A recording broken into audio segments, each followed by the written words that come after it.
Visibility was our challenge today. If you traveled out of your homes, and it makes us so fortunate to have a virtual opportunity to join together. February is dedicated as Black History Month, honoring the triumphs and struggles of African Americans throughout U.S. history, including the civil rights movement and artistic, cultural, and political achievements. Metro honors Black history the entire year, but this month gives us a special focus. I am going to get us as quickly as we can to the documentary because it is rather long, but I want to say we're excited that Kevin Reese from Georgia Southern University will be with us to discuss afterwards, so please stay with us. Finding the Gold Within follows 6 Black men from Akron, Ohio through their first years of college. Despite their high levels of confidence and critical thinking, the stark reality of being away from their families and communities brings a series of crises. Finding the Gold Within probes what it means to be young, Black, male, and other. It's the right time to look deeper, to give voice to those who are marginalized. So let's start listening to their voices. Thank you, everyone, for staying with us. And I'd like now to ask Art Brown, MCC's Dean of Information Technology, to introduce our discussion leader, Kevin Reese. Good afternoon, everyone. Again, Art Brown is my name, and I'll be introducing our guest speaker today. So we want to welcome Kevin to MCC. Kevin is a native of Dayton, Ohio. Kevin is a proud 2007 graduate of Kentucky State University with a Bachelor of Arts in Public Administration and a 2013 graduate of North Park University, graduating with a Master's of Science in Higher Education Administration. He's currently pursuing his doctorate of Higher Education Administration at the University of Southern Mississippi. Kevin also currently serves as the director of the Office of Multicultural Affairs at Georgia Southern University. Prior to his current role, Kevin served as the director of residence life at the Center College. Because of his work in diversity and inclusion, Kevin was awarded the 2019 Inspiring Excellence through Inclusion Award presented by the Vice Chancellor of Student Affairs at the University of Nebraska at Lincoln. In March of 2020, Kevin was named the Kentucky State University National Alumni Association inaugural 40 Under 40 Society, which recognizes and celebrates the personal, civic, and professional achievements of alumni under 40.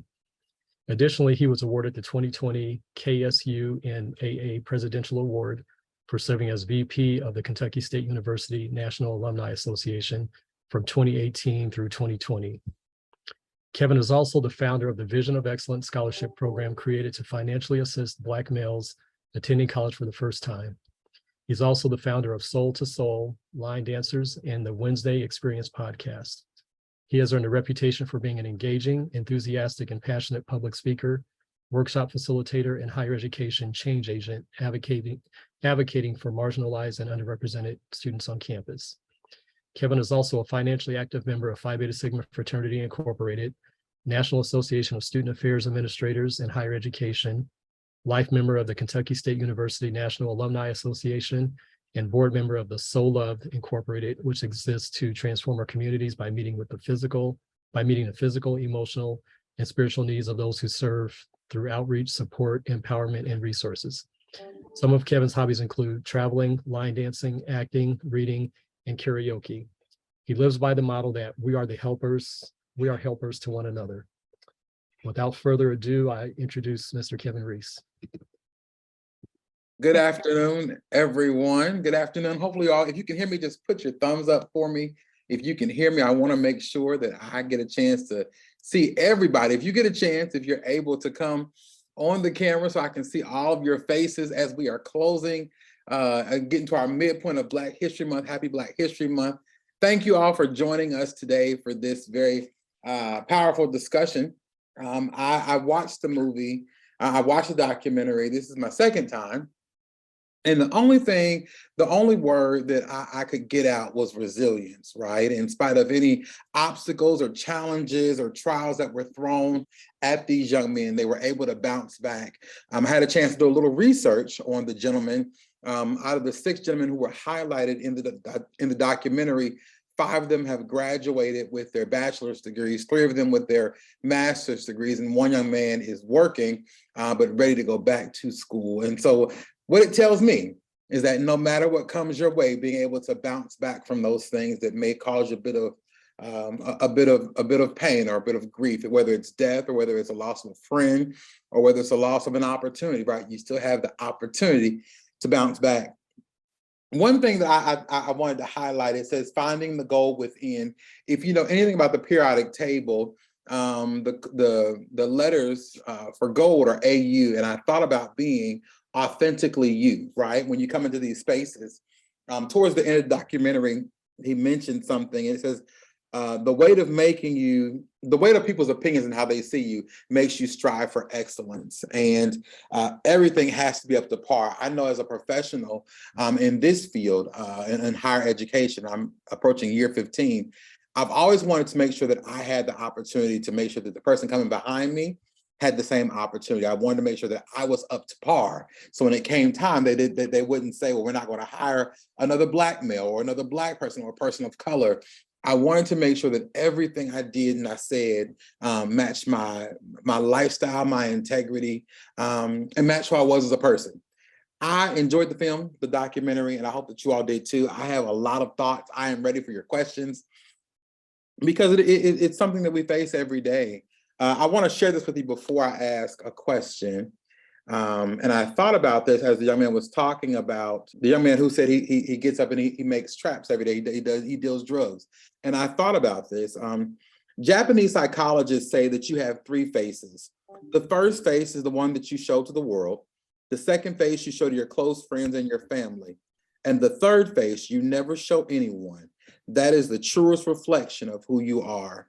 And so I think about that every day, right? These young men were brave enough to speak to their life experiences and their stories, and really showing that third face, although sometimes people didn't understand it. But something to think about. I am ready for your questions. I am so excited to be here. Thank you all for having me.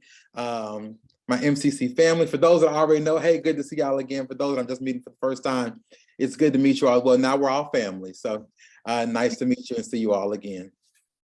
Thank you so much, Kevin. What a good start to the discussion. Some of you may have seen some comments that came in during the documentary, and I wanted to say that I put in to the chat the website for the film. It's really got a lot in it, and you might want to pull that off and look at it. It's https goldthefilm.com. All right, if you get to that, it might help answer some questions, because one of the questions really was more directed to the producer director. She wanted to know how long, over what period of time were you able to get to know these young men to not only trust you, allow themselves to be vulnerable, open up and be filmed. And I don't know, Kevin, if you were able to research that and have that answer, but what's your impression of the success they had in getting these men to tell their stories? Absolutely. So there has to be a level of trust, right? And you have to build that from the very foundation of you meeting someone. You have to build that foundation of trust. We saw it highlighted over and over again in the movie, or in the documentary. I keep saying the movie, in the documentary. The Dr. Kwame, he made a statement, and he said, I've had some of these young men since they were in 6th grade, and now you all are finishing your first year of college, understanding that trust does not come overnight, right? That people have to see you in action. The one young man said, when my house got broken into, the police, along with Dr. Kwame, were the first people at the scene. It's the small gestures like that. I don't have to give you $1,000 or, get you a brand new car, but the fact that you were there to support me in one of my most trying moments, that says a lot to people. And when people see your actions, they are more willing to trust you. Anybody can say, oh, Barbara, I got you. I got you. Whatever you need, you let me know. But when people show you that they have you versus, words have power. When people show you that they have you, that means more than words could ever do, words could ever mean. If you show me, Kevin, I have your best interest at heart, that's going to make my trust that, I believe you because you showed me that. It's an action word, right? And so trust is an action word. It's an action word, and people have to see how much you care, and then they'll trust you. And it opens up, I mean, a world of possibility. So Excellent. A comment shared I'd like to repeat because I think it's a good reflection. An interesting journey of these young men who may represent pieces of others. I love the saying about adversity introducing a man to himself. All right. Kevin, in your experience, you said 15 years. What strengths have you seen Black male students use to survive the challenges of succeeding in education, especially at white-dominated universities?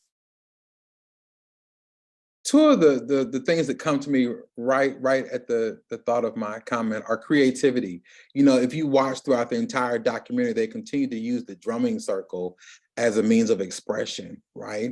If you're a person who, you know, the one young man said, you know, I don't say much. He said, but when I come here, I'm able to beat this drum with my hands, and sometimes beating it until I get what I need to get out, right? So creativity, I find, is a way for Black men to get through white dominated spaces, you know, and then also resilience. I'm always going to say resilience, right? Because resilience is the ability to bounce back from anything. So if it's a trial or if it's a challenge, or, you know, we've had some very interesting times these last 7 years, you know, Black Lives Matter movements, Black men being killed by the hands of the police, Black women being killed by the hands of the police and being abducted, Black women and children, right? So being able to bounce back from anything. So creativity, resilience, and the ability. One young man said, you know, how do you think society sees you? I mean, he said aggressive and violent, or, you know, hood or drug dealers, but you have to have the mindset.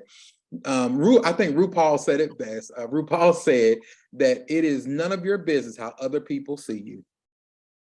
My grandmother would always tell me, Kevin, you know, when you walk out into the world, you got to do the best you can do for you. And that's all I ask of you is when you come home every day, you come home empty. So being able to go out into the world and share your gifts, your talents, and your skills with everybody, coming home empty because you poured out so much to everyone. All right. There was a comment, follow your soul rather than conventional reality. What does that look like, Evan? It's different for everybody, right? Everybody marches to the beat of their own drum. For me, I'll give you my thought. So following my soul, I had this idea of what I wanted to do when I grew up, right? I wanted to work for Procter & Gamble. I had this elegant career in mind, being able to travel the world and working in international business management, right? But when I got to Kentucky State University, I found some mentors on campus who poured into my life every day. And I said, you know what? I didn't know that was a career. I didn't know you could get paid to do that. And I said, you know, I want to do this. I want to be able to talk from my obstacles and challenges that I faced in undergrad to be able to help someone else, right? So I followed my soul. Now, if you're an educator, folks will tell you, you don't make much money, right? But the impact that you have on the lives of young people, it pays off in dividends. I tell people all the time, it's like, you know, you could have did anything. Why'd you choose education? I chose education because we have a responsibility. As I'm gonna call myself an elder now, right? Even though I'm still 21. We have a responsibility to help those who are coming behind us. My grandmother would always tell me, and if you ever hear me talk, I'm always going to reference my grandmother, right? She was a huge part of my life. But she would always say, Kevin, we are helpers one to another. Okay, if you're not helping the person coming behind you, then what are you doing? Where's your impact lie if you're not helping those who are struggling behind you or trying to get to where you are? And so following your soul, to me, simply means doing what you love and loving what you do. Even if people don't understand it, right? Well, why are you moving here? I get that often because I do move a lot, right, for different positions. Why are you moving to Nebraska? I mean, are you sure? You know, my grandmother would always say, oh, well, how's Utah? How's Wyoming? She would never say Nebraska because she'd never know where I was. But it's loving what you do and doing what you love. That's what following your soul means.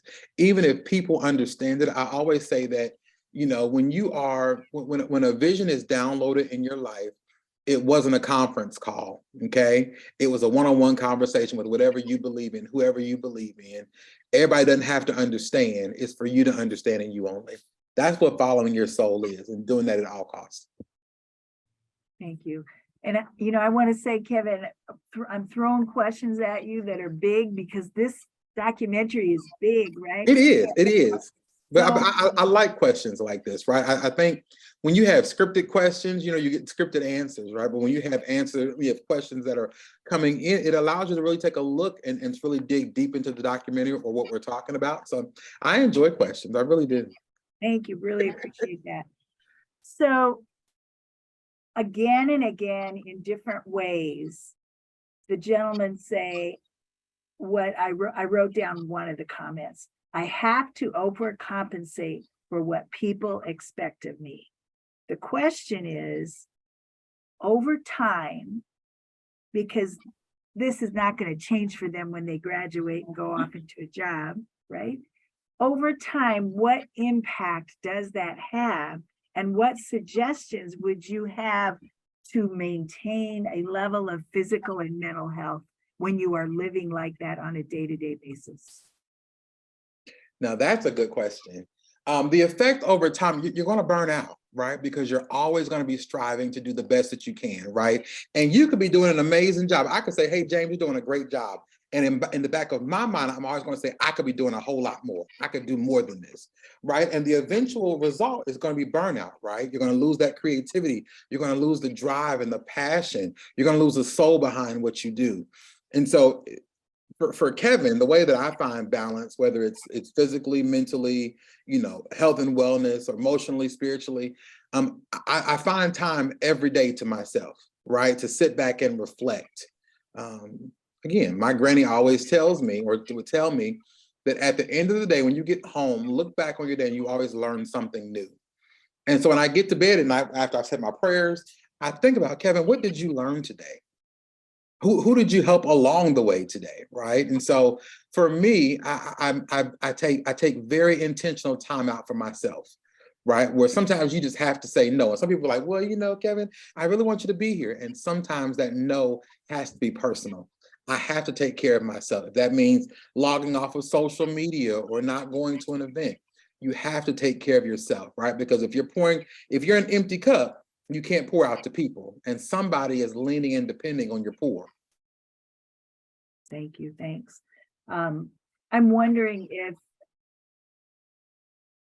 that drum circle was a way of teaching those young men how to refill their cup. I don't know. I think it was. So when I was in high school, I was in the Botillion, sponsored by Jack and Jill of America, and we had a drumming circle, right? And the host, our drill master, would always tell us when we get there, this drumming session, this 35 minutes is for you to get out all the stresses and the frustration of the week. It's to refill your cup. And so when you said that, I was like, oh my gosh, it's like a flashback, right? And that 35 minutes allowed me to, we went around the room to each of my Botillion brothers. It was 16 of us, and going around the room to hear from each person how their week was, the challenges and the obstacles that they faced, even at 17 and 18 years old. And it was a chance for us to be in that space together as Black men, right? To learn and grow from each other. And when I left, it was like I left feeling refreshed. Just like church and just like my drill master would always say, don't leave this room the same way you came in. And so that's what I tell anybody, whatever space you enter into, especially when you're learning, don't leave the same way that you came in. Take something from the experience. Thank you. Thank you. So we've watched a really powerful documentary. It was long. It makes us rush through these comments, but I want to tell you, Kevin, I really appreciate the energy that you brought in and spirit. I do believe that your comments are going to leave with us and help us to look forward. But I also want to give you an opportunity for any last comments that you'd like to share about finding the gold within. In every encounter that you have, my only ask is this, it's a very simple one. If you have the skills, the gifts, the talents, the knowledge, the wisdom to help other people find their goal, pour into those individuals. You know, my mentor tells me often, one of the biggest lies that people tell, I'm fine, I'm good, when you ask them how they're doing. Sometimes it's that intentional, you know, when I ask you how you're doing, I actually stop and listen to see how you're doing. Because, you know, as people, we're so busy, right? Well, how you doing? Oh, that's good. Have a good day. You didn't get a chance to hear, you know, that, oh, I have a health issue, or someone in my family passed away, or I'm having a really hard mental health episode, right? So taking those very intentional moments to stop and listen to people while you're in conversation. Don't be so caught up in what you're doing that you miss those moments where people might really need you, because you might get something out of the conversation as well. So whatever you have to give to people, don't short people on your gifts. Every day you should be at home empty when you get home at night, because you poured out so much to people. And I can guarantee somebody's going to come back and say in 10 or 15 years, you know, I remember what you did for me in 2023. You told me that A, B, and C, or you mentioned to me and you said, just do this or do that. And that meant a lot to me. So help people authentically find who they are. You know, don't tell them what to do, but guide them along the path, right? We are all, how do I want to say it? I don't want to say life pathers, because that doesn't make sense, but we're helping folks along the path, right? So don't ever take that for granted, because somebody is leaning and depending on you. Thank you very, very Absolutely. much. Yeah. So everybody, appreciate your being with us, Kevin. It has been just marvelous to get to know you a little bit virtually. Nebraska lost a great person when you moved to a warmer climate. And I know that you have recently started your position at Georgia Southern. So to take on this responsibility in the middle of Black History Month is huge. And we're really, really thankful that you agreed. We hope to keep up with you for the future. Well, I do want to say thank you all for having me. I definitely appreciate the opportunity. Whenever you get a chance to be in front of people, to share your story or to share a bit of wisdom, take the opportunity, because somebody is in the space that needs what you have, right? So thank you all for the opportunity. I don't take it for granted. Thank you all so much. Have a great rest of Black History Month, and Women's History Month is coming up. So have a great rest of the spring semester. It was a pleasure to meet you all. All right. Thanks, Kevin. And Yes. audience members, again, I appreciate your being with us. Some of you have been here for the entire Black History Month series. That is really impressive. Thank you for your dedication. Sydney, thank you. I know with this snow day, it made it more challenging, and we appreciate your work in technology. She's put the sign up so you can see the online evaluation. It's also in the chat, and it will be emailed to you. And then we are ending our winter quarter. So Black History Month programming is going to take a rest so that students and faculty can focus on the end of the quarter. But I would like to point out that it will start up again. We'll start up with programming very soon again. March 10th is the first program. It is hybrid. For those of you who'd like to go in person, that will be at the Fort Omaha campus, but it's also available on Zoom. And this will be a Women's History Month conversation with Cynthia Butler McIntyre. That starts at 11:30 a.m. Central Standard Time. I also want to remind you, since we are going into a period of time where there'll be a short break, it's perfect time to get the next book in Metro's 15th annual Diversity Matters book series, The Sisters of Auschwitz, the true story of two Jewish sisters' resistance in the heart of Nazi territory by Roxanne Van Yperen. The discussion will be led by Scott Litke, who's the executive director from the Institute for Holocaust Education here in Omaha. This is a virtual only discussion, and you'll be able to register for that via Zoom. And we look forward to seeing you then for that event, March 14th, 2:30 p.m. Central Daylight Time. Thank you, everybody. It's been great to see you, and I hope this has been a powerful program for you. Take care. Bye-bye.